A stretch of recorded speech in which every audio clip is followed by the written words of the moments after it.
কোরবানি শব্দটি আরবি কফ রা বা কর্বন মূল ধাতু থেকে নিষ্পন্ন হয়েছে, যার অর্থ হচ্ছে নৈকট্য অর্জন করা, কাছাকাছি চলে যাওয়া, নিকটবর্তী হওয়া।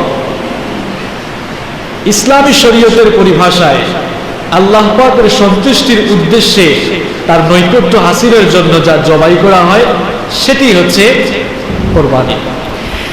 কোরবানিকে হাদিসের পরিভাষায় বলা হয় আল উদহিয়া।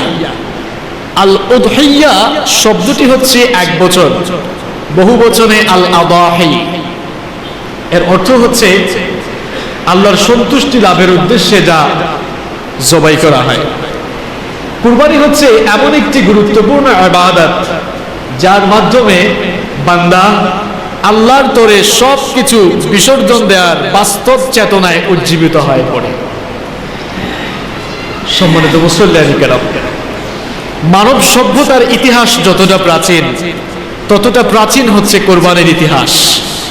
মানুষ বিভিন্ন যুগে সম্মান, শ্রদ্ধা, জীবনদান, আত্মসমর্পণ, প্রেম, ভালোবাসা, বিনয়, নম্রতা, ত্যাগ, কুরবানি, পূজা অর্চনা এবং আনুগত্য প্রভৃতির বিভিন্ন পন্থা এবং পদ্ধতির অবলম্বন করে আসছে। আল্লাহ পাকের শরীয়তের মধ্যে মানুষের মনুষ্যত্ব এবং আবেগ অনুভূতির প্রতি লক্ষ্য রেখে আল্লাহ পাক সেসব পন্থা পদ্ধতির সংশোধন করে কোরবানিকে কেবলমাত্র তার জন্যই নির্দিষ্ট করে নিয়েছেন। মানুষ বিভিন্ন যুগে বিভিন্ন সময়ে তাদের কল্পিত দেবদেবীর সামনে মাথা নত করেছে, কল্পিত দেবদেবীর সামনে মানুষেরা কোরবানি করেছে। আর এটা হচ্ছে কুরবানির উচ্চতম বহিঃপ্রকাশ। এই জীবনদানকে আল্লাহ সুবহানাহু ওয়া তাআলা তিনি কেবলমাত্র তার জন্য নির্দিষ্ট করে দিয়েছেন। এ ধরনের জীবন উৎসর্গ আল্লাহ ছাড়া আর কারো নামে জীবন উৎসর্গ করা যাবে না। এটাকে হারাম করে দিয়েছেন কে? আল্লাহ। কোরবানির এই বিধান কেবলমাত্র উম্মতে মুহাম্মদের জন্য স্পেশালি দেওয়া হয় নাই, বরং আমাদের সকলের বাবা, এই পৃথিবীর সর্বপ্রথম মানব আদম আলাইহিস সালাম থেকে নিয়ে শুরু করে শেষ নবী মুহাম্মদুর রাসূলুল্লাহ সাল্লাল্লাহু আলাইহি ওয়াসাল্লাম পর্যন্ত এই পৃথিবীতে আল্লাহ পাক বিশ্ব মানবতার হেদায়েতের জন্য যত নবী রাসূল পাঠিয়েছিলেন, সকল নবী রাসূলদের উম্মতের জামানায় আল্লাহ পাক কুরবানির এই বিধানকে নির্ধারণ করে দিয়েছিলেন। সুবহানাল্লাহ। কুরবানি হচ্ছে এমন একটি গুরুত্বপূর্ণ বিধান, যেই বিধান আল্লাহ পাক এই পৃথিবীর সকল নবীর উম্মতের যুগেই ঠিক করে দিয়েছিলেন। কোরআনে কারীমের 22 নম্বর সূরা সূরাতুল হাজের 34 নম্বর আয়াতে আল্লাহ রাব্বুল আলামিন সেই কথাই সুন্দর করে বললেন, ওয়ালিকুল্লি উম্মাতিন জাআলনা মানসাকান লিয়াযকুরুসমাল্লাহি আলা মা রাযাকাহুম মিন বাহিমাতিল আনআম فإلهكم إله واحد فله أسلموا وبشر المخبتين। আল্লাহ রাব্বুল আলামিন বলেন, এভাবে করে আমি প্রত্যেক উম্মতের জন্য, প্রত্যেক জাতির জন্য কোরবানির বিধান আমি নির্ধারণ করে দিয়েছি, যাতে করে আমি তোমাদের জীবন উপকরণের জন্য যে চতুষ্পদ জন্তুগুলো দিয়েছি, সেই চতুষ্পদ জন্তুগুলোর উপরে যেন আমি আল্লাহর নাম তোমরা নিতে পারো, সেজন্য আমি আল্লাহ পাক সকল নবীর উম্মতের যুগে কোরবানির বিধান ঠিক করে দিয়েছি। সকল নবীর উম্মতের যুগে কোরবানির এই বিধান ছিল। এই কোরবানি শুরু হলো কিভাবে? এর একটি ঐতিহাসিক প্রেক্ষাপট রয়েছে। মানব সভ্যতার ইতিহাসে কোরবানির প্রচলন শুরু হলো কিভাবে? মানব সভ্যতার ইতিহাসে সর্বপ্রথম কোরবানি করেছিলেন আমাদের সকলের বাবা, এই পৃথিবীর সর্বপ্রথম মানব সাইয়েদিনা আদম আলাইহিস সালামের দুই পুত্র হাবিল এবং কাবিল। তাদের কুরবানির মধ্য দিয়েই এই পৃথিবীতে মানব সভ্যতায় কোরবানির প্রচলন শুরু হয়েছিল। আল্লাহ রাব্বুল আলামিন সেই ঘটনা কোরআনে কারীমের 5 নম্বর সূরা সূরাতুল মাইদা এর 27 নম্বর আয়াতের মধ্যে সেই ঘটনা অত্যন্ত সুন্দর করে বর্ণনা করলেন।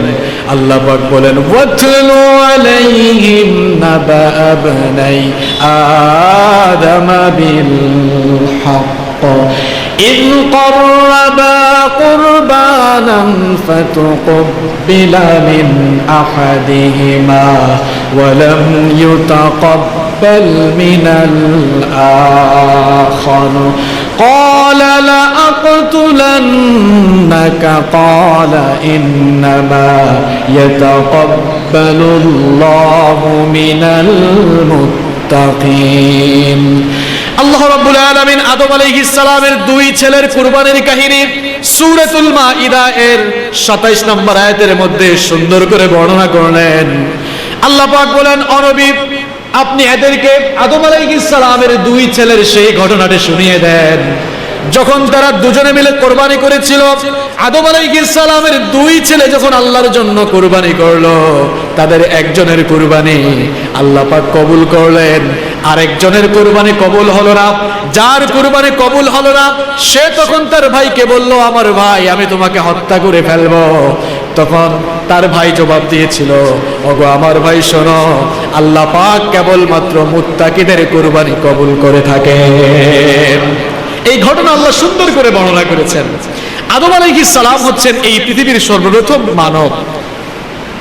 আমাদের সকলের বাবা সাইয়েদনা আদম আলাইহিস সালাম, তিনি হচ্ছেন এই পৃথিবীর আদি মানব, এবং তার স্ত্রী আমাদের সকলের মা হাওয়া আলাইহাস সালাম, তিনি হচ্ছেন এই পৃথিবীর আদি মানবী, সর্বপ্রথম মানবী। তাদের মাধ্যমেই এই পৃথিবীতে বংশবিস্তার হয়েছে। আল্লাহ পাকের কুদরতে সাইয়েদনা আদম আলাইহিস সালামের ঔরসে এবং তার স্ত্রী আমাদের মা হাওয়া আলাইহিস সালামের গর্ভে একসাথে দুটি সন্তান জন্মলাভ করত, একটি ছেলে আর একটি মেয়ে। এক গর্ভে যারা জন্ম নিত সেই ছেলে মেয়েকে ভাই বোন হিসেবে ধরা হতো। তারা যখন যৌবনের বয়সে উপনীত হতো, যেহেতু ভাই বোনের বিবাহ নিষিদ্ধ, তখন তো এত মানুষ ছিল না, এত মানুষ ছিল নাকি, এত মানুষ ছিল না। ছেলেটা যখন যৌবনে উপনীত হতো, মেয়ে যখন যুবতী হতো, তখন তাদেরকে বিয়ে দেওয়া হতো এভাবে, এক গর্ভের ছেলেকে অন্য গর্ভের মেয়ের সাথে বিবাহ দেওয়া হতো। আদম আলাইহিস সালামের ছেলে হাবিলের সাথে একই গর্ভে ছিল তার বোন লিওয়াজা। লিওয়াজা দেখতে অত সুন্দরী ছিল না, অত রূপসী ছিল না। আর কাবিলের সাথে গর্ভে যে মেয়েটি ছিল তার নাম হচ্ছে আকলিমা। আকলিমা দেখতে খুবই রূপসী ছিল, সুন্দরী ছিল। এই চারজন যখন যৌবনের বয়সে উপনীত হয়ে গেল, আদম আলাইহিস সালাম আল্লাহ পাকের নির্দেশ অনুসারে তাদের কাছে বিবাহের প্রপোজ তিনি উপস্থাপন করলেন। তাহলে সিস্টেম অনুযায়ী হাবিল বিয়ে করবে আকলিমাকে আর কাবিল বিয়ে করবে লিওয়াজাকে। আদম আলাইহিস সালাম যখন এই প্রস্তাব পারলেন, তখন কাবিল এই প্রস্তাবকে প্রত্যাখ্যান করলো। কাবিল তখন বলল, গো আমার বাবা, আমার কাছে মনে হয় আপনি আমার চাইতে আমার ভাই হাবিলকে বেশি পছন্দ করেন। এই জন্য যে মেয়েটা দেখতে খুবই সুন্দরী, যেই মেয়েটা দেখতে রূপসী, সেই রূপসী আকলিমার সঙ্গেই আপনি কাবিলের বিবাহ দিতে যাচ্ছেন। এই প্রস্তাব তো মেনে নেওয়া যায় না, কারণ আমার বোন আকলিমা আমার সঙ্গে একই সাথে গর্ভে ছিল, আমরা একসাথে ছিলাম, একসাথে দুনিয়া এসেছি, সুতরাং তার সাথেই আমার বিয়ে হওয়া যুক্তিযুক্ত, এটাই হচ্ছে যৌক্তিক। আমার কাছে মনে হয় আপনি আমার চেয়ে আমার ভাই হাবিলকে বেশি পছন্দ করেন। এই জন্য যেই মেয়েটি সুন্দরী, সেই সুন্দরী আকলিমাকে আপনি আমার ভাই হাবিলের সঙ্গে বিবাহ দিতে চাচ্ছেন। আদম আলাইহিস সালাম তখন বললেন, ও আমার প্রাণপ্রিয় পুত্র, শোনো শোনো, এটি আমার ব্যক্তিগত কোনো মতামত নয়, এটি হচ্ছে আল্লাহ পাকের ফরমান, আল্লাহর নির্দেশ। এরপরে আদম আলাইহিস সালামের ছেলে কাবিল আদম আলাইহিস সালামের সেই প্রস্তাব মানে না, আদম আলাইহিস সালামের প্রস্তাব মানে না, আল্লাহ পাকের ফরমান সে মানে না। তখন আল্লাহ পাক বললেন, ঠিক আছে, ওগো আদম, তুমি তোমার দুই ছেলেকে বলো মিনায় গিয়ে কুরবানি করার জন্য। যার কুরবানি আল্লাহর কাছে কবুল হবে সেই আকলিমাকে বিবাহ করবে। আল্লাহ পাক সেই কথাই কোরআনে কারিমে বললেন, ইন কররাবা কুরবানান ফাতুকবিলা মিন আহাদিহিমা ওয়া লাম ইউতাকাব্বাল মিনাল আখার। তারা দুজনেই কুরবানি করলো, একজনের কুরবানি কবুল হলো, আরেকজনের কুরবানি কবুল হলো না। হাবিল তখন পশু পালন করত, সে তার পশুর পাল থেকে সবচাইতে উৎকৃষ্ট একটি পশু নির্বাচন করে সেটা আল্লাহর রাস্তায় কুরবানি করলো। আর তার ভাই কাবিল সে কৃষি কাজ করত, সে তার কৃষি পণ্য থেকে একটি পণ্য আল্লাহর রাস্তায় কুরবানি করলো। তখনকার সময়ে যদিও আমরা এখন দাবি করি এখন ইনফরমেশন আর টেকনোলজির যুগ, এখন সব আপডেটেড, কিন্তু সেই সময়টা এত ব্যাকডেটেড ছিল না। তখন কার কুরবানি কবুল হবে কার কুরবানি কবুল হবে না রেজাল্ট তার সাথে সাথেই পাওয়া যেত, রেজাল্ট সাথে সাথেই পাওয়া যেত। আদম আলাইহিস সালামের দুই ছেলে কুরবানি করলেন একটি পাহাড়ের উপরে। আর তখনকার সময়ে সিস্টেম ছিল যে কুরবানি রেখে দেওয়ার পরে আকাশ থেকে একটি অগ্নিস্ফুলিঙ্গ আসবে, আর যার কুরবানি কবুল হওয়ার কথা তার কুরবানিটাকে জ্বালিয়ে ভস্ম করে দিবে। দুজনেই যখন কুরবানি পাহাড়ের উপরে রাখলো, দেখা গেল কিছুক্ষণ পরেই আকাশ থেকে অগ্নিস্ফুলিঙ্গ এসে হাবিলের কুরবানি জ্বালিয়ে দিল। কাবিল তখন বুঝতে পারলো হায় হায় অবস্থা কি, হায় হায় আকলিমা তো আমার হাত ছাড়া হয়ে গেল, আমার ভাই হাবিলের কুরবানি কবুল হয়ে গেল, আমার কুরবানি তো কবুল হলো না। তখন সে জেদের বসে তার ভাই হাবিলকে সে হত্যা করলো। আল্লাহ পাক সেটাও কোরআনে কারিমে তুলে দিলেন। সে তখন তার ভাইকে বলল, ক্বালা লা আকতুলান্নাকা ক্বালা ইন্নামা ইয়াতাকাব্বালুল্লাহু মিনাল মুত্তাকিন। সে তখন বলল, আমার ভাই হাবিল, এত খুশি হওয়ার কারণ নাই, লা আকতুলান্নাক, আই উইল কিল ইউ, আমি তোমাকে হত্যা করব। তখন হাবিল বলল, আমার ভাই, জেদের বসে তুমি এমন সিদ্ধান্ত নিতে পারো না, কারণ ইন্নামা ইয়াতাকাব্বালুল্লাহু মিনাল মুত্তাকিন, আল্লাহ পাক তো কেবলমাত্র যারা ক্ষুধাভীরু, যারা তাকওয়াবান, সে সকল মুত্তাকিদের কুরবানি কবুল করে থাকেন। আদম আলাইহিস সালামের দুই ছেলে হাবিল আর কাবিলের কুরবানির মধ্য দিয়েই এই পৃথিবীতে মানব জাতির কুরবানির ইতিহাসের প্রচলন শুরু হয়ে গেল। আর বর্তমানে আমরা যে কুরবানি করি জিলহজ মাসের 10, 11 এবং 12 তারিখে আমরা যে কুরবানি করে থাকি, এই কুরবানি হচ্ছে আমাদের মুসলিম মিল্লাতের জাতির পিতা। আমাদের জাতির পিতাকে, আরো আসতে বলেন, আমাদের জাতির পিতাকে। আমাদের বর্তমান সময়ে আমরা যে কুরবানি করি এটি হচ্ছে আমাদের মুসলিম মিল্লাতের জাতির পিতা ইব্রাহিম আলাইহিস সালামের রেখে যাওয়া সুন্নাত এবং তার প্রিয় পুত্র সাইয়েদিনা ইসমাঈল আলাইহিস সালামের ফিদিয়া। আল্লাহর খলিল ইব্রাহিম আলাইহিস সালামকে আল্লাহ পাক বিভিন্ন ভাবে পরীক্ষা করেছিলেন, তার গোটা জীবনটাই ছিল পরীক্ষা। আল্লাহর খলিল ইব্রাহিম আলাইহিস সালামকে আল্লাহ এত পরীক্ষা করেছিলেন, ও মুসলমানেরা, সবচাইতে বেশি ঈমানের পরীক্ষা নেওয়া হয়েছে আল্লাহর নবীদের থেকে। আমরা এখন অল্প পরীক্ষার মুখোমুখি হয়ে গেলেই ফ্রাস্ট্রেট হয়ে যাই, হতাশ হয়ে যাই। আমরা বলি, আহারে, আল্লাহর দ্বীনের জন্য, কোরআনের জন্য, ইসলামের জন্য আমাদেরকে জেলে যেতে হয়, ইসলামের কথা বললেই, ইসলামের জন্য রাজপথে মিছিল দিলেই হত্যা হয়, গুম হয়, লাশ পড়ে যায়, আমরা পাগল হয়ে যাই, বেহুশ হয়ে যাই। কিন্তু মুসলমানেরা, সবচাইতে বেশি আল্লাহর দ্বীনের জন্য নির্যাতিত হয়েছেন আল্লাহর নবীরা। আল্লাহর নবীদের পবিত্র শরীর থেকে রক্ত ঝরে এই জমিনটা ভিজে গেছে।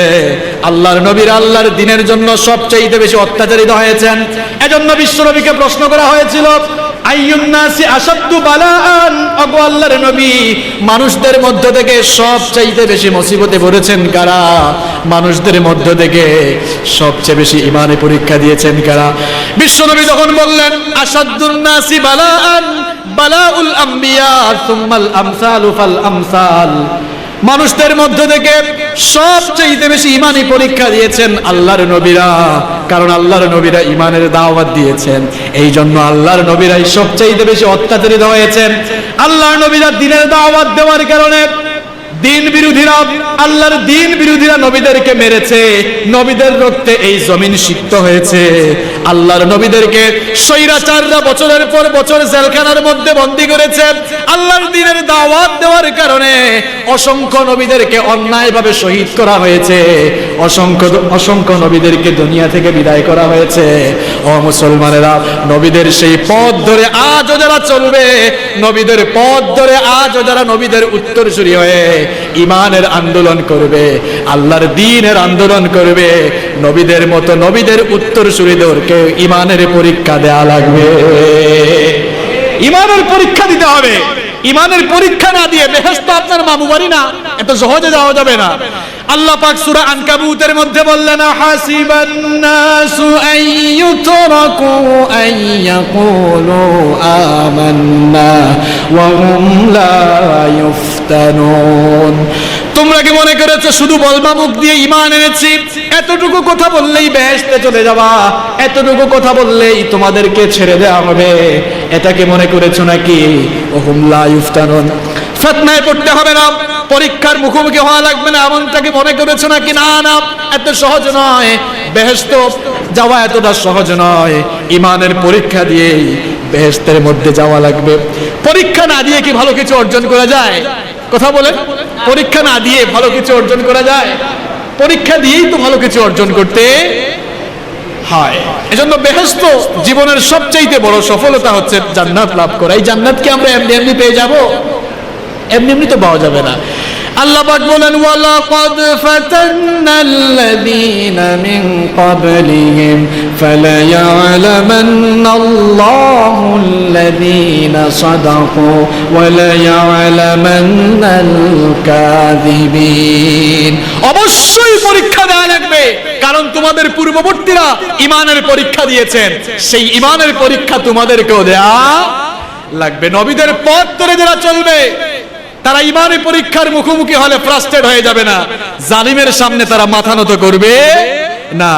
ঈমানের আন্দোলন যারা করবে, ইসলামের আন্দোলন যারা করবে, ইসলামের পথে যারা চলবে, তাদেরকে কেটে টুকরো টুকরো করে ফেলা হবে। করাত দিয়ে কেটে জীবন্ত মানুষগুলোকে হয়তোবা চিরে দ্বিখণ্ডিত করে ফেলা হবে।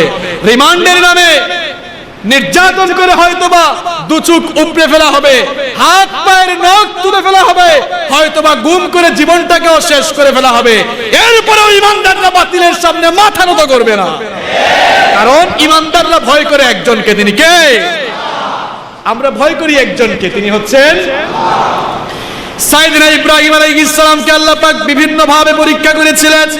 আল্লাহ রাব্বুল আলামিন কোরআনে কারীমের 2 নম্বর সূরা সূরাতুল বাকারা এর 124 নম্বর আয়াতের মধ্যে বললেন, ওয়া ইয বিতালা ইব্রাহিমা রাব্বুহু বিকালিমাতিন ফাআতাম্মাহুন্না ক্বালা ইন্নী জা'iলুকা লিন-নাসি ইমামা قال ومن ذريتي قال لا ينال عهد الظالمين। আল্লাহ রাব্বুল আলামিন বলেন, স্মরণ করো সেই সময়ের কথা যখন ইব্রাহিমকে তার রব কয়েকটি জিনিসের ব্যাপারে পরীক্ষা করেছিলেন। আর আল্লাহ পাক ইব্রাহিম আলাইহিস সালামকে যতগুলো ব্যাপারে পরীক্ষা করেছিলেন, সবগুলো পরীক্ষায় তিনি কৃতিত্বের সাথে উত্তীর্ণ হয়েছিলেন। ইব্রাহিম আলাইহিস সালামের গোটা জীবনটাই ছিল পরীক্ষার। ঈমানের রাস্তায় চলার কারণে নমরুদ তাকে ঘর বাড়ি থেকে বের করে দিয়েছে। ঈমানের রাস্তায় চলার কারণে আল্লাহর খলিল ইব্রাহিম আলাইহিস সালাম ঘর বাড়ি ছেড়ে হিজরত করেছেন। ঈমানের রাস্তায় চলার কারণে তাকে নমরুদ অগ্নিকুণ্ডের মধ্যে নিক্ষিপ্ত করেছে।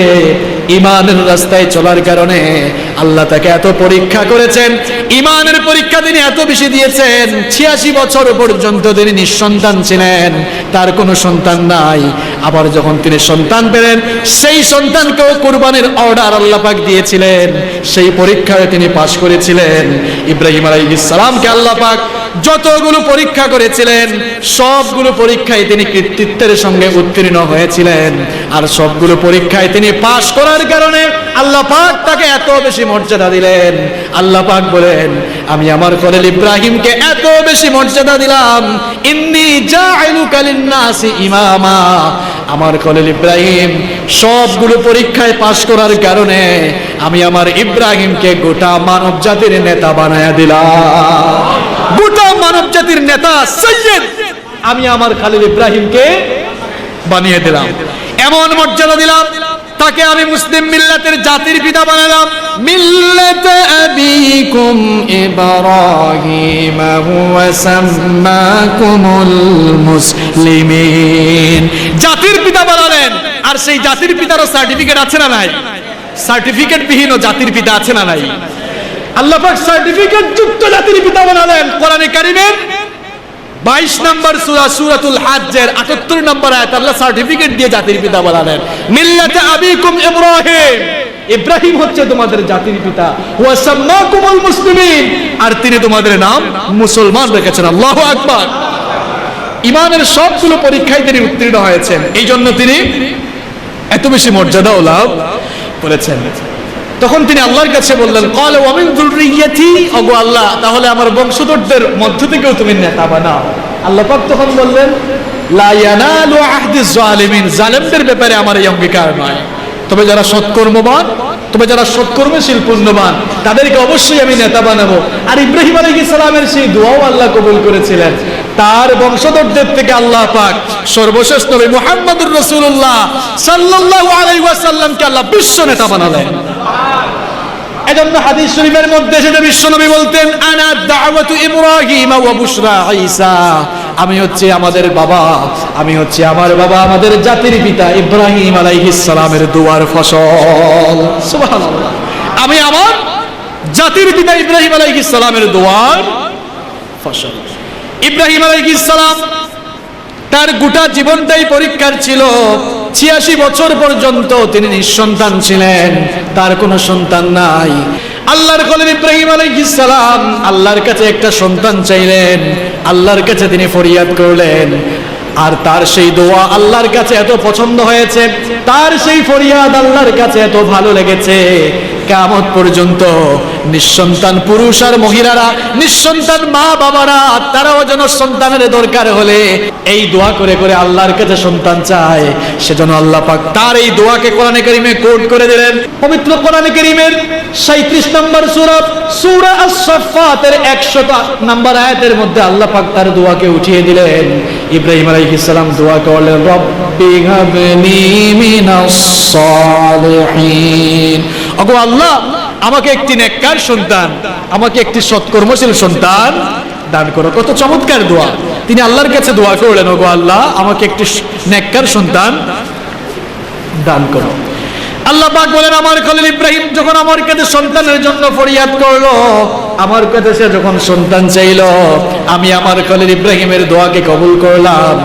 ফাবাশশারনাহু বিগুলামিন হালিম, আমি আমার খলিল ইব্রাহিমের দোয়াকে কবুল করলাম আর তাকে ধৈর্য সহিষ্ণু সন্তানের সুসংবাদ দান করে দিলাম।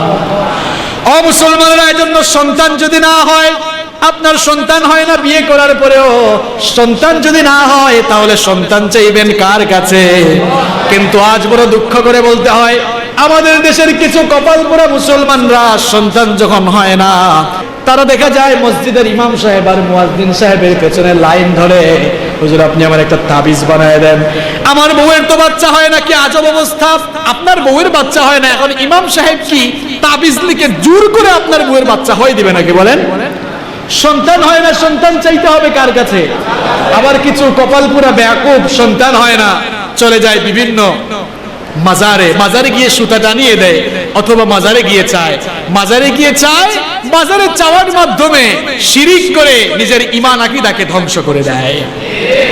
আপনার সন্তান না হলে মাজারের কোনো বাবা সন্তান দিতে পারবেন? শাহজালাল রাহিমাহুল্লাহ, শাহপরান, শাহ মখদুম, আল্লাহর এত বড় মাপের তারা ওলি ছিলেন, তারা কি আপনাকে সন্তান দিতে পারবেন? কথা বলেন, সন্তান দিতে পারবেন? এই বিশ্বাস করাটাই তো শিরিক। তারা তো কাউকে কিছু দিতে পারেন না, কারণ তারা যা পেয়েছেন সব কার পক্ষ থেকে পেয়েছেন? আল্লাহ পাকের পক্ষ থেকেই পেয়েছেন। এজন্য সন্তান না হলে কোনো মাজারে যাওয়া যাবে না, তাবিজের পেছনে লাইন ধরা যাবে না। সন্তান না হলে আপনি আল্লাহর কাছে চাইবেন, কি আজব অবস্থা! আল্লাহর কাছে একটা দিনও চায় না। সন্তান যদি না হয় 5 ওয়াক্ত সালাতের পরে আল্লাহর কুদরতি চরণে সেজদা দিয়ে চোখের পানি ছেড়ে দিয়ে আল্লাহর কাছে চান। তাহাজ্জুদের নামাজে সেজদায় গিয়ে গভীর রজনীতে সকল মানুষগুলো যখন আরাম করে ঘুমায়, আপনি তখন আল্লাহর কাছে সন্তান চান। চাওয়ার মতো চাইতে পারলে সে আল্লাহকে আপনাকে সন্তান দিবেন না? ও মুসলমানেরা, আল্লাহ তো হচ্ছেন সেই রব। ইব্রাহিম আলাইহিস সালাম 86 বছর পর্যন্ত যার সন্তান নাই, যে আল্লাহ পাক 86 বছর বয়সে নিঃসন্তান ইব্রাহিম আলাইহিস সালামকে সন্তান দিয়েছেন, যে আল্লাহ পাক জাকারিয়া আলাইহিস সালামের সন্তান নাই, তিনি সন্তান চেয়েছেন কার কাছে? যে আল্লাহ পাক জাকারিয়া আলাইহিস সালামকে সন্তান দিয়েছেন, আবার স্বামীহীনা মহিলা, স্বামী ছাড়া মহিলা মারিয়ামকেও যে আল্লাহ পাক সন্তান দিতে পেরেছেন, সে আল্লাহর কাছে আপনি যদি চাওয়ার মতো চাইতে পারেন, সেই আল্লাহ আপনাকে সন্তান দান করবেন, ঠিক কিনা? এজন্য আল্লাহ রাব্বুল আলামিন কোরআনে কারীমের 42 নম্বর সূরা সূরা আশ-শূরা এর 49 এবং 50 নম্বর আয়াতে সুন্দর করে বললেন, লিল্লাহি মুলকুস সামাওয়াতি ওয়াল আরদি ইয়াখলুকু মা ইয়াশা ইয়াহাবু লিমান ইয়াশাউ ইনাসাও ওয়া ইয়াহাবু লিমান ইয়াশাউ الذكور أو يزوجهم ذكرانا وإناثا ويجعل من يشاء عقيما إنه عليم قدير আল্লাহ পাক বলেন, আকাশ আর জমিনের একচ্ছত্র মালিকানা হচ্ছে আল্লাহর কাছে। তিনি হচ্ছেন সকল কিছুর মালিক। তিনি যা ইচ্ছা তাই করতে পারেন, যা চান তাই তিনি সৃষ্টি করেন। তিনি যাকে চান কন্যা সন্তান দান করেন, যাকে চান পুত্র সন্তান দান করেন, আবার যাকে চান তিনি ছেলেও দেন মেয়েও দেন, ছেলে মেয়ে দুটো মিলিয়ে দেন। আবার আল্লাহ পাক যাকে ইচ্ছা ছেলেও দেন না মেয়েও দেন না, বন্ধা অবস্থায় আল্লাহ রেখে দেন। সব ক্ষমতা কার কাছে? যেন সন্তান চাইবেন কার কাছে? আল্লাহর কাছে। আল্লাহর খলিল ইব্রাহিম আলাইহিস সালাম 86 বছর বয়সে আল্লাহর কাছে সন্তান চাইলেন। আল্লাহ পাক তার সেই ফরিয়াদ কবুল করলেন, আর তাকে এমন এক সুসন্তান দান করলেন। ধৈর্য সহিষ্ণু সৎকর্মশীল একটি সন্তান আল্লাহ পাক ইব্রাহিম আলাইহিস সালামকে দান করলেন। পরীক্ষা, পরীক্ষার পরে পরীক্ষা, এক পরীক্ষা শেষ না হতে আরেকটা পরীক্ষা চলে আসে। ইসমাঈল আলাইহিস সালাম যখন জন্ম লাভ করলেন, আল্লাহ পাক অর্ডার করলেন, ওগো আমার খলিল ইব্রাহিম, তুমি তোমার স্ত্রী হাজেরা আর তোমার নবজাতক এই শিশু ইসমাইলকে নিয়ে চলে যাও মক্কা নগরীতে, তাদেরকে মক্কায় নির্বাসনে রেখে আসো। আল্লাহর খলিল ইব্রাহিম আলাইহিস সালাম আল্লাহ পাকের নির্দেশ মোতাবেক তার স্ত্রী হাজেরা আর তার কলিজার টুকরা শিশু ইসমাইলকে নিয়ে মক্কায় চলে গেলেন। সেখানে রেখে তিনি যখন তাদেরকে চলে আসতেছিলেন, তার স্ত্রী হাজেরা তখন বললেন, ওগো আমার প্রিয়তম স্বামী, প্রাণের প্রিয় স্বামী, জানি না কি অপরাধ করলাম, এমন কি বড় অপরাধ করেছি যে অপরাধের কারণে আমার কলিজার টুকরা নবজাতক শিশু ইসমাইল আর আমাকে সামান্য কিছু খাবার আর পানি দিয়ে এই নির্জন উপত্যকায়, পানিহীন তরুলতাহীন এই উপত্যকায় আমাদেরকে রেখে যাচ্ছেন, কি অপরাধ করলাম? ইব্রাহিম আলাইহিস সালাম তার স্ত্রী যে তিনি জবাব দিবেন কথা বলতে পারছেন না, বাক শক্তি হারিয়ে ফেলেছেন। তার কারণ হলো 86 বছর বয়সে তিনি একটি সন্তান পেলেন। সন্তান পাওয়ার পরে তার ঘরে সেই সন্তানকেও তিনি রাখতে পারেন না। আল্লাহ পাক অর্ডার করলেন, মক্কা নগরীতে নির্বাসনে রেখে আসো। হাজেরা যখন বললেন, আমাদেরকে এখানে ফেলে কোথায় যাচ্ছেন? ইব্রাহিম আলাইহিস সালাম জবাব দিতে পারেন না, তার মুখ থেকে কথা বের হয় না। দুবার তিনবার জিজ্ঞেস করার পরে ইব্রাহিম আলাইহিস সালাম আকাশের দিকে আঙুল উঁচু করলেন। মা হাজেরা তখন বুঝতে পারলেন, বুঝে তিনি বললেন, ওগো আমার প্রাণের প্রিয় স্বামী, যদি আপনি আমাদেরকে ওই আল্লাহর হুকুম মতো এখানে রেখে যেয়ে থাকেন, তাহলে ওই আল্লাহর উপরে আমি এতটা ভরসা রাখি, আল্লাহর হুকুম মতো যদি আমাদেরকে রেখে যান, তাহলে আল্লাহ পাক আমাকে আর আমার কলিজার টুকরা শিশু ইসমাইলকে পানি আর খাবারের অভাবে মারবেন না। খাবারের ব্যবস্থা হয়ে গেল। ইসমাইল আলাইহিস সালাম বড় হয়ে গেলেন। ইসমাইল আলাইহিস সালাম যখন যৌবনের বয়সে চলে গেলেন, আবারও পরীক্ষা, পরীক্ষার পর পরীক্ষা। আল্লাহ পাক অর্ডার করলেন, স্বপ্নে দেখালেন ইব্রাহিম আলাইহিস সালামকে, তিনি তার পুত্রকে জবাহ করছেন। স্বপ্নে দেখার পরে কেমন নবী তিনি ছিলেন। নবীদের স্বপ্ন আমাদের স্বপ্নের মতো ফালতু স্বপ্ন নয়, নবীদের স্বপ্ন হচ্ছে ওহী, নবীদের স্বপ্ন হচ্ছে ওহী। ইব্রাহিম আলাইহিস সালাম যখন স্বপ্নে দেখলেন, তিনিও তার কলিজার টুকরা শিশু ইসমাইল আলাইহিস সালামের কাছে গিয়ে সেই প্রস্তাবটা দিলেন। আল্লাহ পাক সেই ঘটনা কোরআনে কারীমের 37 নম্বর সূরা সূরা আস-সাফফাতের 102 নম্বর আয়াতের মধ্যে সুন্দর করে সেই ঘটনা তুলে ধরলেন। আল্লাহ পাক বলেন, ফালাম্মা বালাগা মা'হুস সা'য়া ক্বালা ইয়া বুনাইয়া ইন্নী আরা ফিল মানাম আন্নী আযবাহুক ফানজুর মাযা তারা। ইব্রাহিম আলাইহিস সালাম তার কলিজার টুকরা শিশুকে যখন সে যৌবনের বয়সে উপনীত হলো, তিনি তখন তার কাছে গিয়ে বললেন, ওগো আমার কলিজার টুকরা ছেলে, আমি তো স্বপ্নে দেখেছি আমি যেন তোমাকে জবাহ করছি। ফানজুর মাযা তারা। এখন তোমার সিদ্ধান্ত কি, বলো, তোমার রায় কি, মতামত কি এ ব্যাপারে? আমি তো স্বপ্নে দেখেছি আমি তোমাকে জবাহ করে ফেলতেছি। ইসমাঈল আলাইহিস সালাম বাপের মুখ থেকে যখন এই কথা শোনার পরে একটা দৌড় দিয়েছে, উল্টা দিকে দৌড় দিয়েছে নাকি? ইসমাঈল ছাড়া অন্য ছেলে হলে তো আপত্তি করতো যে বাবা এটা কেমন বাবা, আপনি জন্মের পরেই রেখে গেলেন মক্কা নগরীতে, ঠিক মতো দেখাশোনা করলেন না, আজ আসছেন আবার এসেই বলতেছেন জবাহ করে ফেলবেন, এটা কেমন বাপ আপনি? এ ধরনের কথা কি তিনি বলেছেন নাকি? বলেছেন? কেমনে বলবেন? কারণ তিনিও তো নবী, তিনি ভালো করেই জানেন আমার বাবার স্বপ্ন এটা কোনো ফালতু স্বপ্ন নয়, এটা হচ্ছে ওহী। তখন তিনি তার বাবাকে কি জবাব দিলেন, তার সেই প্রত্যুত্তর আল্লাহ রাব্বুল আলামিন কোরআনে কারীমে তুলে দিলেন।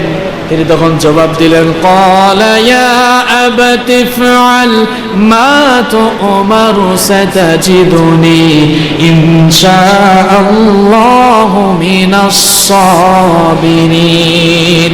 ওগো আমার পিতা, আপনি যে ব্যাপারে আদিষ্ট হয়েছেন, আল্লাহ আপনাকে যে ব্যাপারে আদেশ করেছেন আপনি তা পালন করুন, নির্ভয়ে আপনি তা পালন করুন।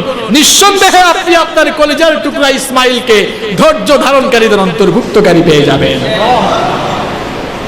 তাফসীরে তাবারীর মধ্যে এসেছে, ইবনে কাসীরের মধ্যেও এসেছে, ইব্রাহিম আলাইহিস সালাম যখন জবাহের প্রস্তাবটা তার ছেলেকে দিলেন, তখন ইসমাঈল আলাইহিস সালাম বললেন, ওগো আমার শ্রদ্ধেয় বাবা, আপনি আমাকে জবাই করেন, কোনো আপত্তি নাই, কোনো অসুবিধা নাই, কিন্তু আমাকে যখন জবাই করবেন, আমাকে জবাই করার সময় মেহেরবানি করে আমার হাত পাগুলো বেঁধে নেবেন, কারণ জবাহ যখন আপনি করবেন জবাহের যন্ত্রণা হয়তো বা আমি সহ্য করতে না পেরে ছটফট করব, আর আমার হাত পা আপনার পায়ের সঙ্গে হাতের সঙ্গে লেগে হয়তো বেয়াদবি হয়ে যেতে পারে, সেজন্য দড়ি দিয়ে আমার হাত পা আপনি বেঁধে নেন আর আমাকে আপনি উপর করে শুইয়ে দেন, কারণ চিৎ করে শুয়াইয়া যদি আপনি আমাকে জবাহ করেন, কুরবানি করেন, তাহলে হয়তো আমার চেহারার দিকে তাকালে আপনার মনে ভালোবাসা কাজ করতে পারে, হয়তো বা আপনি কুরবানি থেকে আমাকে জবাহ করা থেকে বিরত থাকতে পারেন।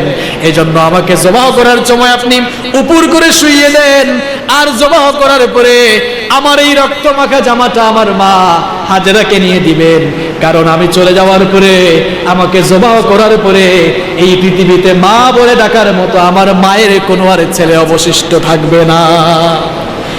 ছেলের কথা শুনে ইব্রাহিম আলাইহিস সালাম যখন দড়ি দিয়ে হাত পা বাঁধার জন্য প্রস্তুতি নিচ্ছেন, ইসমাঈল আলাইহিস সালাম বললেন, ওগো আমার বাবা, আমাকে বাঁধার কোনো দরকার নাই।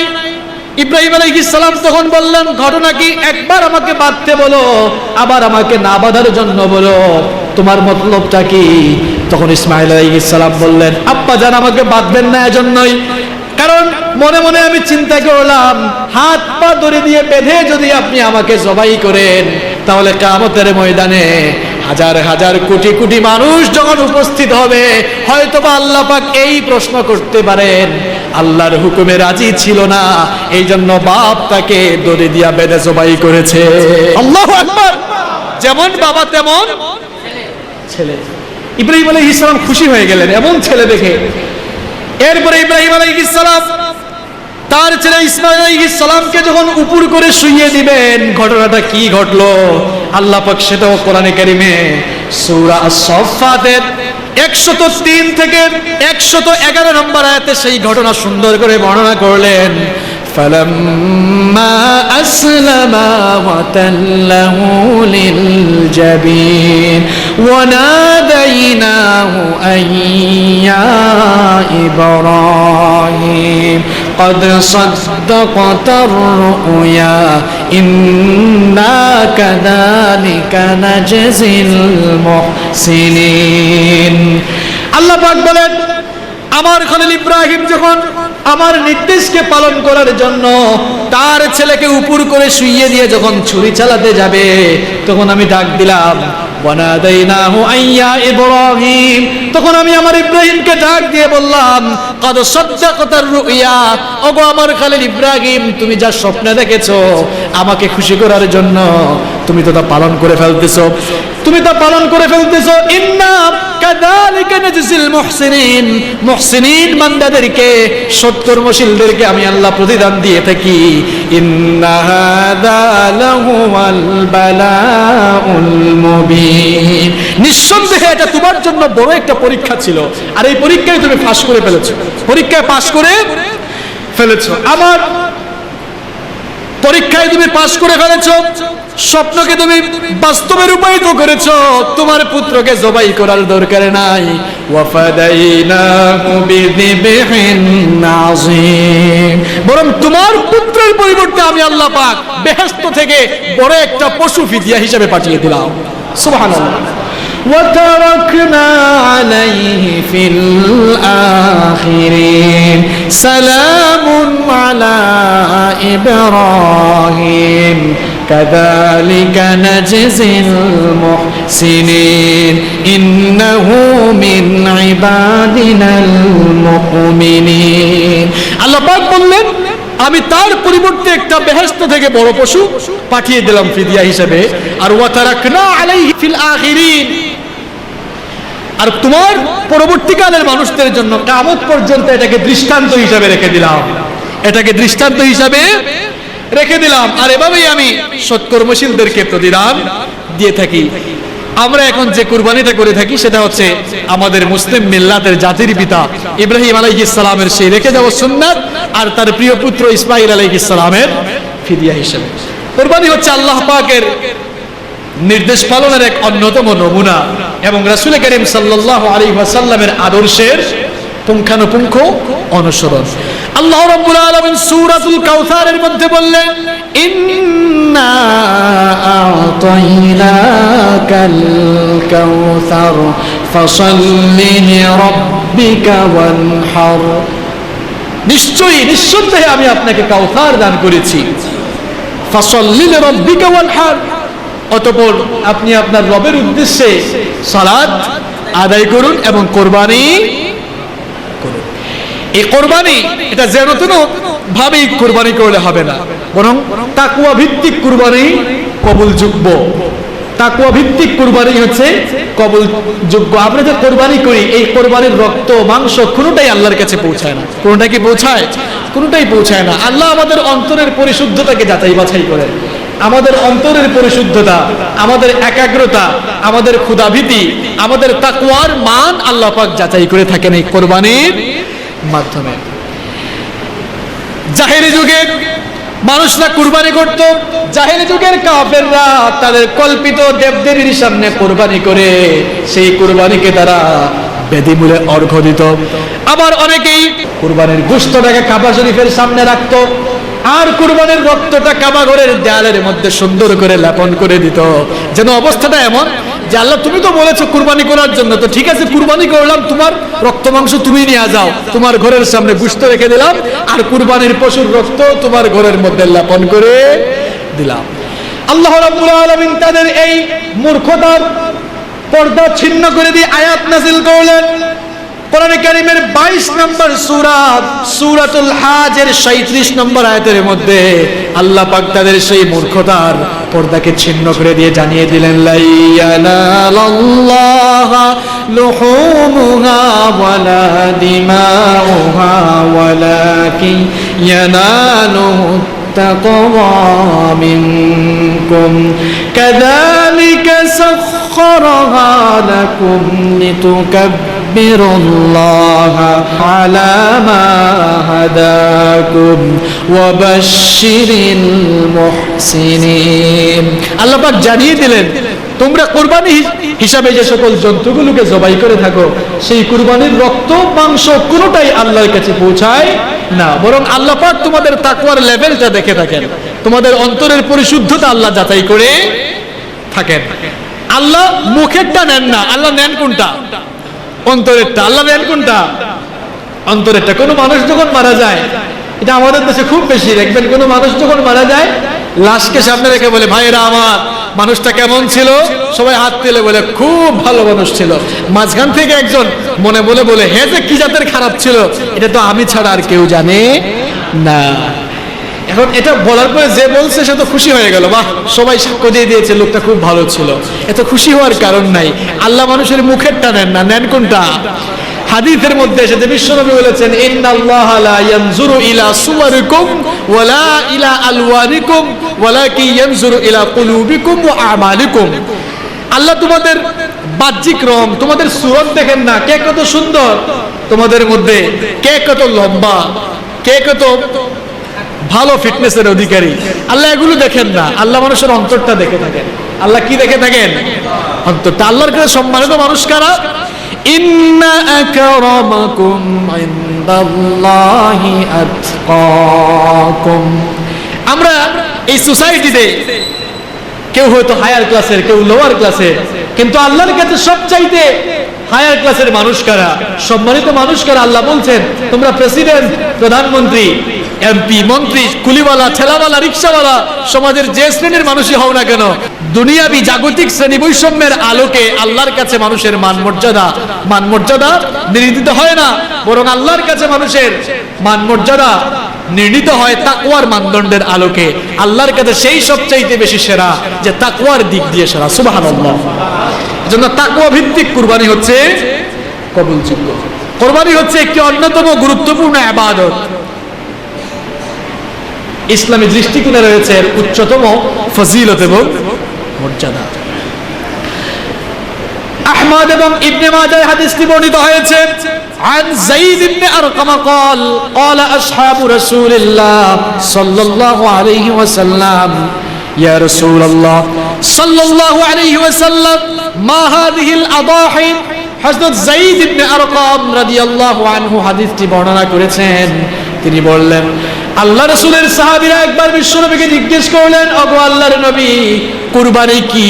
এই কুরবানির ব্যাপারে আপনি কি আমাদেরকে কিছু বলবেন নাকি? বিশ্বনবী তখন বললেন ক্বালা হিয়া সুন্নাতু আবিকুম ইব্রাহিম আলাইহিস সালাম। এটি হচ্ছে তোমাদের জাতির পিতা ইব্রাহিম আলাইহিস সালামের রেখে যাওয়া সুন্নাত। সাহাবীরা তখন আল্লাহর নবীকে জিজ্ঞেস করলেন ক্বালু ফামা লানা ফিহা ইয়া রাসূলুল্লাহ, ইয়া রাসূলুল্লাহ সাল্লাল্লাহু আলাইহি ওয়াসাল্লাম, কুরবানি করার মধ্যে আমাদের জন্য কি ফজিলত রয়েছে? বিশ্বনবী তখন বললেন বিকুল্লি শারাতিন হাসানা, কুরবানির পশুর প্রত্যেকটা পশমের পরিবর্তে এক একটি করে নেকি রয়েছে। সাহাবীরা তখন আবার বললেন ক্বালু ফাসসুফু ইয়া রাসূলুল্লাহ, ওগো আল্লাহর রাসূল, পশমওয়ালা পশুর জন্য কি হবে? বিশ্বনবী তখন বললেন বিকুল্লি শারাতিন মিনাস সুফি হাসানা, পশমওয়ালা পশুর প্রত্যেকটা পশমের পরিবর্তে আল্লাহ পাক এক একটি করে আমলনামায় নেকি দান করবেন।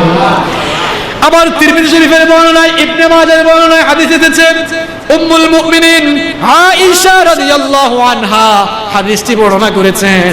বিশ্বনবী বলেছেন মা আমালু ইবনি আদম মিন আমালি ইয়াউমিন নাহরি আহাব্বু ইলাল্লাহি মিন ইহরাকিদ দাম।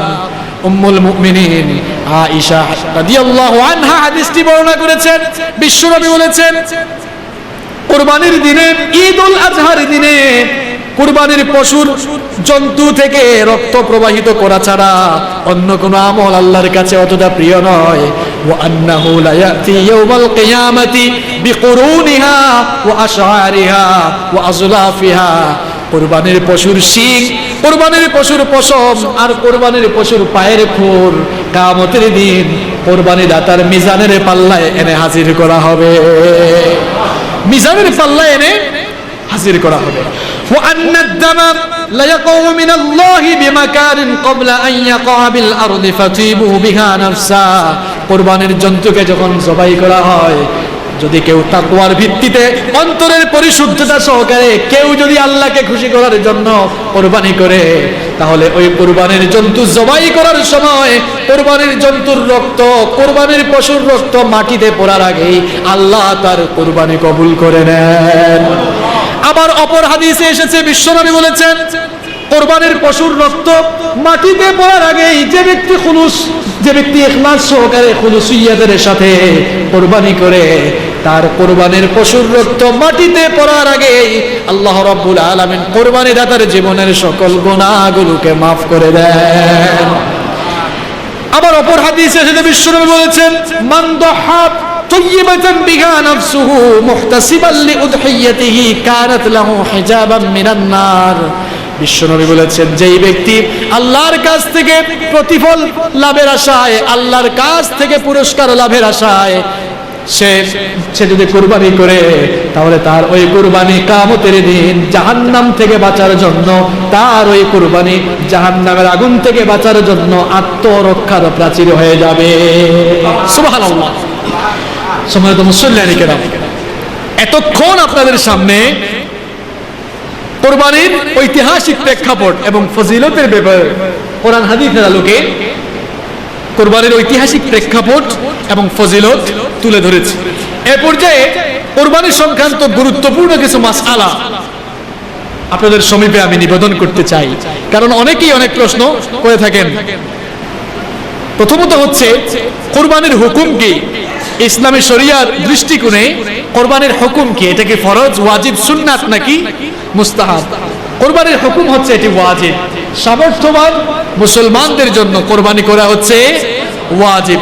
সামর্থ্য থাকা সত্ত্বেও যারা কুরবানি করবে না, বিশ্বনবী অত্যন্ত রাগান্বিত ভাষায় তাদেরকে সতর্ক করেছেন। মুসনাদে আহমদ এবং ইবনে মাজায় হাদিসটি বর্ণিত হয়েছে। আন আবি হুরায়রা রাদিয়াল্লাহু আনহু আনিন নবী সাল্লাল্লাহু আলাইহি ওয়াসাল্লাম قال من وجد سعة فلم يضحي فلا يقربن মুসাল্লানা। সাইয়্যিদুল মুহাদ্দিসিন আবু হুরায়রা হাদিসটি বর্ণনা করেছেন। বিশ্বনবী বলেছেন, সামর্থ্য থাকা সত্ত্বেও যেই ব্যক্তি কুরবানি করলো না, বিশ্বনবী বলেছেন সেই জন্য ঈদের দিনে ঈদগাহের ধারে কাছেও না আসে। বিশ্বনবী সতর্ক করেছেন। এখন দ্বিতীয় প্রশ্ন হচ্ছে, তাহলে কুরবানি কার জন্য ওয়াজিব হবে? কুরবানি কার জন্য ওয়াজিব হবে, অথবা কি পরিমাণ সম্পদের মালিক হলে কুরবানি ওয়াজিব হয়ে যায়? কুরবানির নিসাব হচ্ছে যাকাতের নিসাবের মতোই, 7.5 ভরি স্বর্ণ অথবা 52.5 তোলা রৌপ্য অথবা তার সমপরিমাণ নগদ অর্থ যদি কারো কাছে থাকে, তাহলে তার জন্য কুরবানি ওয়াজিব হয়ে যাবে। তবে পার্থক্য হচ্ছে, যাকাতের বেলায় সেই সম্পদটা বা সেই টাকা পয়সাটা 1 বছর স্ট্যাক করতে হয়, 1 বছর থাকতে হয়, কিন্তু কুরবানির বেলায় 1 বছর থাকতে হয় না। সেটা ঈদের দিনেও যদি কেউ এ পরিমাণ সম্পদ তার কাছে থাকে অথবা এই পরিমাণ টাকা পয়সা যদি কারো কাছে থাকে, তাহলে তার জন্য কুরবানি ওয়াজিব হয়ে যাবে। তৃতীয় প্রশ্ন হচ্ছে, কুরবানি যে পশুগুলো দিয়ে আমরা দিব, কোন কোন পশু দিয়ে কুরবানি করা যাবে? হাদিস শরীফের মধ্যে এসেছে যে উট, গরু, মহিষ, ছাগল, ভেড়া অথবা দুম্বা, এই সকল পশুগুলো দিয়ে কুরবানি করা যাবে। তবে এক্ষেত্রে উট দিয়ে কেউ যদি কুরবানি দেয়, তাহলে সেটা 5 বছরের হতে হবে। গরু দিয়ে কুরবানি দিলে সেটা 2 বছরের হতে হবে। ছাগল হলে সেটা 1 বছরের হতে হবে, এবং মেষ, ভেড়া বা দুম্বা হলে সেটা 6 মাসের হতে হবে। চতুর্থ প্রশ্ন হচ্ছে, কোন কোন পশু দিয়ে কুরবানি করা যাবে না?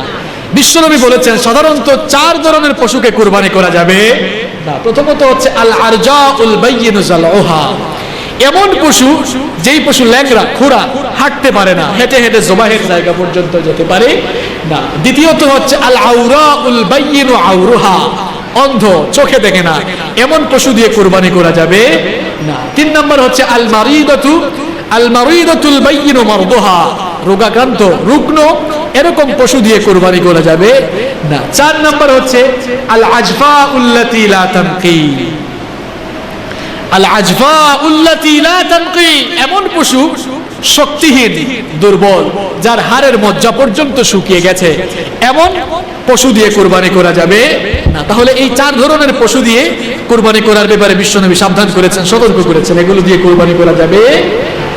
5 নম্বর প্রশ্ন হচ্ছে, একই পশুতে কতজন শরীক হওয়া যাবে? একই পশুতে কতজন শরীক হওয়া যাবে? বিশ্বনবী বলেছেন যে একই পশুতে সর্বোচ্চ 7 জন পর্যন্ত শরীক হওয়া যাবে। উট, গরু, মহিষ এগুলোর বেলায় সর্বোচ্চ 7 জন পর্যন্ত শরীক হওয়া যাবে। তবে ছাগল, ভেড়া এগুলোর বেলায় একজনের পক্ষ থেকেই কুরবানি করতে হবে। এক্ষেত্রে আমাদের সোসাইটিতে লোকেরা একটি মারাত্মক ভুল করে থাকে, যে অমুকের নামে কুরবানি দিয়েছেন, অমুকের নামে কুরবানি, 7 জনের নামে, 5 জনের নামে, 3 জনের নামে, যারা শরীক হয়ে কুরবানি দেন যে 3 জনের নামে কুরবানি হয়েছে। মারাত্মক কথা। এটি বললে তো আপনার কুরবানি হবে না, কারণ কুরবানি কার নামে দিতে হয়? আল্লাহ পাক বলেছেন ওয়ামা উহিল্লা বিহি লিগাইরিল্লাহ, আল্লাহর নাম ছাড়া অন্য কারো নামে বা অন্য কারো নামে কোনো কিছুকে উৎসর্গ করা হলে সেটি তোমাদের জন্য হালাল নয়। তাহলে বলতে হবে কি? বলতে হবে অমুকের পক্ষ থেকে, 3 জনের পক্ষ থেকে, 5 জনের পক্ষ থেকে, 7 জনের পক্ষ থেকে কুরবানি দেওয়া হচ্ছে। পক্ষ থেকে আর অমুকের নামে দুটি জিনিস কি এক নাকি? এর মধ্যে বিরাট একটি তফাৎ বিদ্যমান রয়েছে। 6 নম্বর বিষয় হচ্ছে কুরবানির গোশতগুলোকে কত ভাগ করা যাবে। কুরবানির গোশতকে 3 ভাগে ভাগ করতে হয়। কোরআনে কারীমে আল্লাহ পাক বলেছেন ফাইদা ওয়াজাবাত জুনুবুহা ফাকুলু মিনহা ওয়া আত'ইমুল কানিআ ওয়াল মু'তার, তোমরা তোমাদের পশুর গোশতকে 3 ভাগ করে দাও। এক ভাগ থেকে নিজেরা খাও, অন্য ভাগ থেকে যারা চেয়ে বেড়ায়, অর্থাৎ চেয়ে বেড়ায় কারা? ফকিররা, এদেরকে খাওয়াও। আর যারা চেয়ে বেড়ায় না, অর্থাৎ আত্মীয় স্বজন, তাদেরকে খাওয়াও। তবে কেউ যদি কুরবানি দিয়ে 3 ভাগ না করে সব তার জন্য রেখে দেয়, সেটাও শরীয়তে জায়েজ আছে, আপনি রেখে দিতে পারবেন। কিন্তু ইসলামের প্রত্যেকটি ইবাদতে ভোগের সাথে ত্যাগও আছে না নাই? কথা বলেন, ভোগের সাথে ত্যাগও আছে না নাই? আছে। এটি হচ্ছে ইসলামের বিরাট একটি সৌন্দর্য। ইসলাম ছাড়া অন্য কোনো ধর্মে আপনি এগুলো পাবেন না। হিন্দুরাও পূজা করে, আমার হিন্দু ভাই বোনেরা তারা পূজা করে, সেখানে যারা সামর্থ্যবান তারাই বেশি আনন্দ ফুর্তি করে। কিন্তু আমাদের মুসলমানদের ঈদের বেলায় আপনি দেখেন ধনী গরিব সবাই মিলে আমরা আনন্দ করি। ঈদুল ফিতরে ধনীদের পাশাপাশি গরিবরাও যেন আনন্দ করতে পারে, ঈদের খুশিকে ভাগাভাগি করে নিতে পারে। সেজন্য আল্লাহ পাক ধনীদের সম্পদ থেকে ফিতরা নামক একটি অংশ গরিবদেরকে দিয়ে দেওয়ার সিস্টেম করে দিয়েছেন। সুবহানাল্লাহ বলবেন না? আবার ঈদুল আযহা, আপনি কুরবানির দিনে একা একা গোশত খাবেন এমনটা তো হতে পারে না। ভোগের সাথে ত্যাগও ইসলামে আছে না নাই? সারা বছর আপনি হয়তো মাংস খেতে পারেন, কিন্তু আমাদের অনেক ভাই বোনরা মাংস খেতে পারে না। তারাও যেন ঈদের দিনে আনন্দ করতে পারে, মাংস খেতে পারে, এজন্য আল্লাহ পাক কুরবানির সিস্টেম করে দিয়েছেন। সুবহানাল্লাহ। এজন্য আমাদের এই দ্বীনের মধ্যে, আমাদের ধর্মের মধ্যে ভোগের সাথে ত্যাগ আছে না নাই? এজন্য আমরা তো অনেকেই সচ্ছল আছি, অন্ততপক্ষে কুরবানি যারা করবেন সকলেই তো সচ্ছল, সারা বছর তো মাংস খেতে পারে। এজন্য নিজের জন্য একটু কম রেখে হলো মানুষকে খাওয়ানোর চেষ্টা করবেন ইনশাআল্লাহ। 7 নম্বর বিষয় হচ্ছে আপনার নিয়তের পরিশুদ্ধতা থাকতে হবে। নিয়তের পরিশুদ্ধতা থাকতে হবে, এটি অত্যন্ত গুরুত্বপূর্ণ। নিয়তটা হবে এমন যে আমি কেবল আমার রব, আমার মালিক আল্লাহকে খুশি করার জন্য কোরবানি করছি। অবস্থাটা যেন এমন না হয় লোক দেখানো, আমি তো অনেক টাকা পয়সার মালিক, হাজি সাহেব মানুষ, অনেক টাকা পয়সা, শিল্পপতি, কোটিপতি, এখন আমি যদি কয়েকটা কুরবানি আনি তো মানুষ কি বলবে? এই যে কুরবানি দিলাম আল্লাহকে খুশি করার জন্য দিলাম না, লোক দেখানো দিলাম, এমনটা হওয়া যাবে না। নিয়তের পরিশুদ্ধতা থাকতে হবে এবং হালাল টাকায় কোরবানি দিতে হবে। অবৈধ টাকা দিয়ে, হারাম পন্থায় উপার্জিত টাকা দিয়ে আপনি 20টা গরু আর 30টা 50টা গরু অথবা 10 লক্ষ টাকা দিয়ে গরু কিনে কুরবানি করলেও কোনো লাভ হবে না। 8 নম্বর বিষয় হচ্ছে অনেকে আছে আরে ঈদুল আযহা সবাই মাংস খাবে, এখন আমি যদি কুরবানি না দিই মাংস কম পড়ে যাবে, কারণ কুরবানি কম দিলে তো মানুষেরা মাংস দিবে, সেটার পরিমাণ আর কত বেশি হবে। তো অন্ততপক্ষে এক কাজ করে ঋণ করে হলেও একটা কুরবানি দিয়ে দেই। এরকম ঋণ করে মাংস খাওয়ার নিয়তে কুরবানি করলে এই কুরবানি বৈধ হবে না। 9 নম্বর আরেকটি বিষয় হচ্ছে আপনাদেরকে আমি এ ব্যাপারে অবহিত করতে চাই, আপনাদেরকে উৎসাহিত আমি ব্যাপারে করতে চাই। আমাদের সোসাইটিতে অনেকে আছেন নিজের পশু নিজের কুরবানি নিজে কুরবানি করেন না। মসজিদের ইমাম সাহেব, মুয়াজ্জিন সাহেবকে ডেকে এনে হুজুর আপনি একটু আমার গরুটা কুরবানি করে দেন। আপনাদের এলাকায় এই সিস্টেমটা আছে কি নাই? আছে নাকি? মাশাআল্লাহ। খবরদারি কেসটি করবেন না। আপনি ইমাম সাহেবকে ডেকে এনে আপনি সওয়াব থেকে বঞ্চিত হচ্ছেন কেন? কারণ নিজের পশু নিজ হাতে কুরবানি করায় যে কি সওয়াব রয়েছে আপনি তো ওই হাদিসটা জানেন না, এজন্য আপনি সওয়াব থেকে বঞ্চিত হচ্ছেন। বিশ্বনবী তার মেয়ে ফাতেমার কুরবানি যখন করছেন তখন বললেন, হাদিসে এসেছে, বিশ্বনবী বললেন, ওগো আমার কলিজার টুকরা ফাতেমা, ঘর থেকে বের হয়ে আসো, তোমার কুরবানির পশুর পাশে হলেও তুমি দাঁড়াও। কুরবানির এই পশুর রক্ত, কুরবানির পশুর রক্ত মাটিতে পড়ে যাওয়ার আগে আল্লাহ তোমাকে মাফ করে দিবেন। তাহলে এই সওয়াবের ভাগটা আপনি আরেকজনকে দিচ্ছেন কেন? কোরবানির পশু জবাই করার অনেক ফজিলত আছে। এজন্য এই হাদিসটা শোনার পরে আজ থেকে সিদ্ধান্ত নেন আপনার পশু আপনি নিজেই কুরবানি করবেন ইনশাআল্লাহ। জবাইয়ের পদ্ধতিও আমি আপনাকে বলে দিচ্ছি। অনেকে বলে আমরা তো গুনাহগার মানুষ, এই জন্য ইমাম সাহেবকে দিয়ে কুরবানি করাচ্ছি। আপনার গুনাহকে মাফ করানোর জন্যই তো আল্লাহ কুরবানির এই ব্যবস্থা করে দিয়েছেন। তো আল্লাহ সিস্টেম করলেন গুনাহ মাফ করানোর, গুনাহ মাফ করানোর সুযোগ পেয়েও আপনি এটা থেকে বঞ্চিত হচ্ছেন। এজন্য খবরদার, সাবধান, এই কাজটি আপনারা করবেন না। নিজের পশু আপনি নিজ হাতে কুরবানি দিবেন। এত কঠিন বিষয় না। জবাইয়ের সময় বিসমিল্লাহি আল্লাহু আকবার এতটুকুন বললেই চলবে। আর আপনি যদি বলেন আল্লাহুম্মা হাদা আননি, এটা হচ্ছে আমার পক্ষ থেকে, অথবা বাংলায় বললেও, বাংলা ভাষা কি আল্লাহ বুঝেন না? বাংলা ভাষা কি আল্লাহ বুঝেন না? এজন্য নিজের পশু নিজ হাতেই জবাই করবেন। আমি গত 5-6 বছর ধরে আমাদের ফ্যামিলিতে আমাদের পশুটা আমি জবাই করি, কারণ এই সুযোগটা আমি অন্য কাউকে নিতে দেই না, কারণ এখানে অনেক সওয়াব আছে, আমি ফজিলতটা জানি। এজন্য আপনারাও এই সুযোগ থেকে নিজেদেরকে বঞ্চিত করবেন না ইনশাআল্লাহ। 10 নম্বর হচ্ছে কসাইকে মজুরি দিতে হবে। কসাইকে মজুরি দেওয়াটাই সবচেয়ে ভালো। আর আপনি যদি মাংস দেন তাহলে আপনার ভাগ থেকেই আপনি মাংস দিবেন, অন্য ভাগ থেকে মাংস দিতে পারবেন না। 11 নম্বর বিষয় হচ্ছে কোরবানির চামড়ার ব্যাপারে। কোরবানির চামড়া আপনি নিজে ব্যবহার করতে পারবেন, কোনো অসুবিধা নাই। আপনি আপনার নিজের কাজেও ব্যবহার চাইলে করতে পারবেন, অথবা আপনি কোরবানির চামড়াকে সাদাকাও করে দিতে পারবেন, অথবা সেটা বিক্রি করে আপনি নিজে খেতে পারবেন, অথবা আপনি সেটাকে সাদাকাও করে দিতে পারবেন। 12 নম্বর বিষয় হচ্ছে মৃত ব্যক্তির পক্ষ থেকে কোরবানি। এটা কি জায়েজ নাকি না জায়েজ? আপনারা অনেকেই করে থাকেন, মৃত ব্যক্তির পক্ষ থেকেও কোরবানি দেওয়া হয়।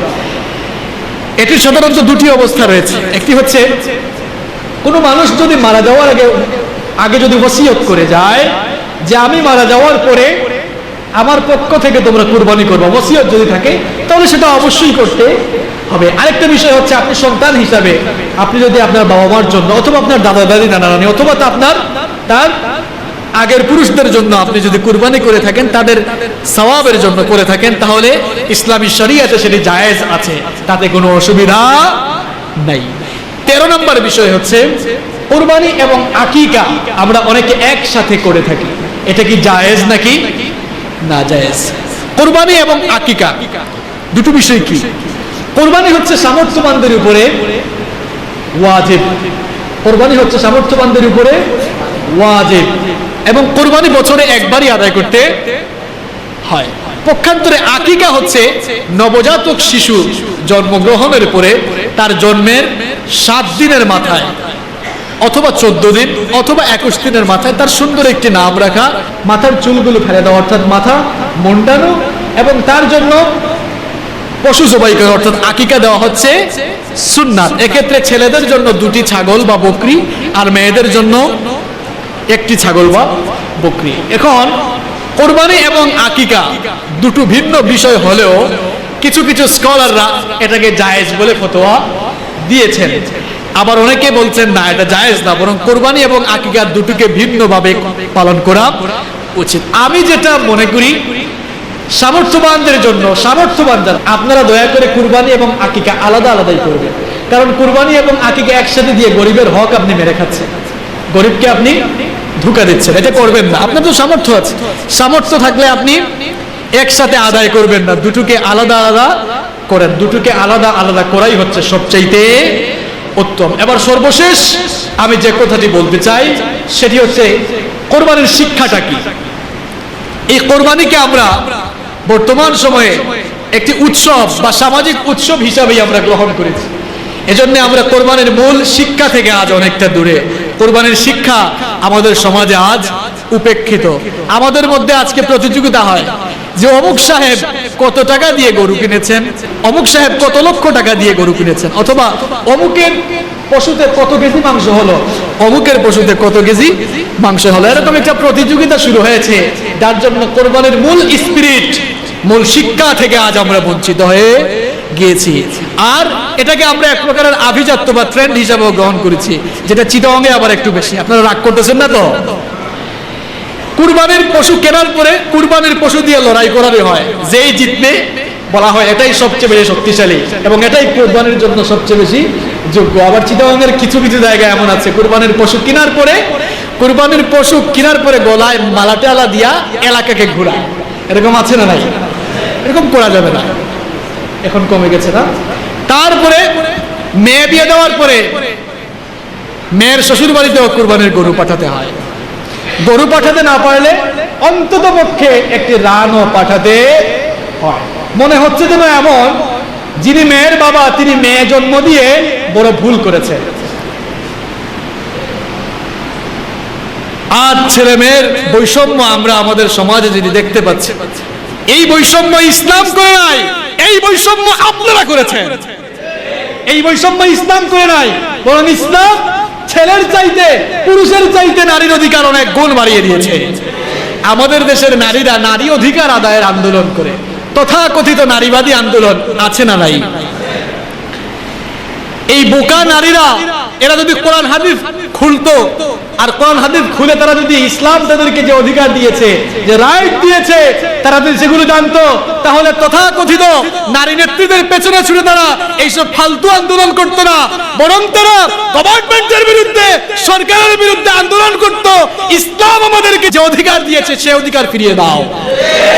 আমাদের দেশের তথাকথিত কিছু প্রগতিশীল আর নারীবাদী আন্দোলনের নেত্রীরা ইসলাম নারীদেরকে কোনো অধিকার দেয় নাই এই কথা বলে বলে আমাদের দেশের মা বোনদেরকে তারা রাজপথে নামিয়ে তারা তাদের ইজ্জত লুণ্ঠনের ব্যবস্থা করতে চায়। ইসলাম নারীদেরকে যে অধিকার দিয়েছে, যে সম্মান দিয়েছে, মর্যাদা দিয়েছে, এই সম্মান অধিকার মর্যাদা কিয়ামত পর্যন্ত আর কেউ দিতে পারবে না। এগুলো কোথায় পেয়েছেন? যে মেয়ের বাড়িতে পাঠাতেই হবে, অনেক জায়গায় না পাঠালে অপমানিত করে, এরকম আছে না নাই? এই সকল কুসংস্কার আল্লাহর ওয়াস্তে বাদ দিন। এই সকল কুসংস্কার আল্লাহর ওয়াস্তে বাদ দিন।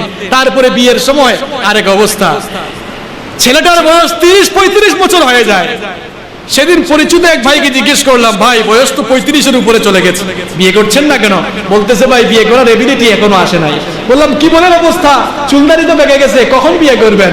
বলতেছে বিয়ে করার জন্য তো কমপক্ষে 10 থেকে 15 লক্ষ টাকা ন্যূনতম লাগবে, ন্যূনতম লাগবে, এত খরচ। আর যদি মেয়ে হয় তাহলে তো অবস্থা খারাপ। সেদিনে গার্ডিয়ান আমাকে কেঁদে কেঁদে বলছে তার মেয়েটার বয়স 27 বছর হয়ে গেছে, অনেকগুলো বিয়ের প্রপোজ এসেছে কিন্তু বিয়ে দিতে পারে না। সবাই নীরব যৌতুক চায়, নীরব যৌতুক, এটার নাম দিয়েছি আমি নীরব যৌতুক। প্রকাশ্যে চায় না কিন্তু মনে মনে ঠিকই চায়। বিবাহের সময় একেবারে বাথরুমের বদনা থেকে নিয়ে ফার্নিচার পর্যন্ত সব কিছু দিতে হয়। এখন যার 2-3টা মেয়ে আছে বেচারা মনে মনে ভাবে, আহারে মেয়েকে জন্ম দিয়ে মনে হয় বড় ভুল করেছে। আল্লাহর ওয়াস্তে এই সকল কুসংস্কার গুলো বাদ দিন। আল্লাহ আমাদেরকে সঠিক সমঝ দান করুন বলে আমিন। কুরবানির 1 নম্বর শিক্ষা হচ্ছে যে তাকওয়ার প্রশিক্ষণ। এখান থেকে আমাদের তাকওয়ার প্রশিক্ষণ নিতে হবে, যেহেতু তাকওয়া ভিত্তিক কুরবানি হচ্ছে কবুলযোগ্য। দ্বিতীয় শিক্ষা হচ্ছে কুরবানি হচ্ছে ঈমানি পরীক্ষার জ্বলন্ত উদাহরণ। আল্লাহর খলিল ইব্রাহিম আলাইহিস সালাম ঈমানি পরীক্ষা দিতে গিয়ে তার নিজের পুত্র ইসমাঈলকেও জবাহ করতে তিনি দ্বিধাবোধ করেন নাই। কুরবানি থেকে এই শিক্ষা নিতে হবে, আল্লাহর দ্বীনের জন্য, আল্লাহকে খুশি করার জন্য যদি প্রয়োজন হয় তাহলে আমরা আমাদের জীবনকেও আল্লাহর রাহে বিলিয়ে দিব। এটি হচ্ছে কুরবানির মূল শিক্ষা। কুরবানিতে শুধু গরুর বা আপনার যে কুরবানির পশু আছে পশুর গলায় ছুরি চালাবেন না, বরং মনের যে পশুত্ব আছে মনের পশুত্বের উপরেও ছুরি চালাবেন। যখন আপনি কুরবানি করবেন মনে মনে এই ফিলিংস রাখবেন, মনে মনে এই ফিলিংস রাখবেন যে আমি আমার জীবনের সকল পাপ কর্মগুলির উপরে ছুরি চালিয়ে আমি আমার পাপগুলোকে শেষ করে দিচ্ছি। আল্লাহু আকবার। কুরবানির আরেকটি শিক্ষা হচ্ছে কুরবানির মাধ্যমে আল্লাহর পথে জীবন দানের অনুপ্রেরণা পাওয়া যায়। কুল ইন্না সালাতি ওয়া নুসুকি ওয়া মাহইয়ায়া ওয়া মামাতি লিল্লাহি রাব্বিল। আমাদের জীবন, আমাদের মৃত্যু, আমাদের হায়াত, আমাদের মৌত সবকিছু কার জন্য নিবেদিত? আল্লাহর জন্য নিবেদিত। আল্লাহ পাক আমাদের সকলকে, আপনারা যারা কুরবানির নিয়ত করেছেন, আল্লাহ পাক সকলকে সঠিকভাবে কুরবানি আদায় করার তৌফিক দান করুন। আর আমাদের যাদের সামর্থ্য নেই আল্লাহ পাক যেন আমাদেরকে সামর্থ্য দেন, আগামীতে আমরাও যেন কুরবানি দিতে পারি। আল্লাহ পাক আমাদেরকে সেই তৌফিক দান করুন বলে আমিন।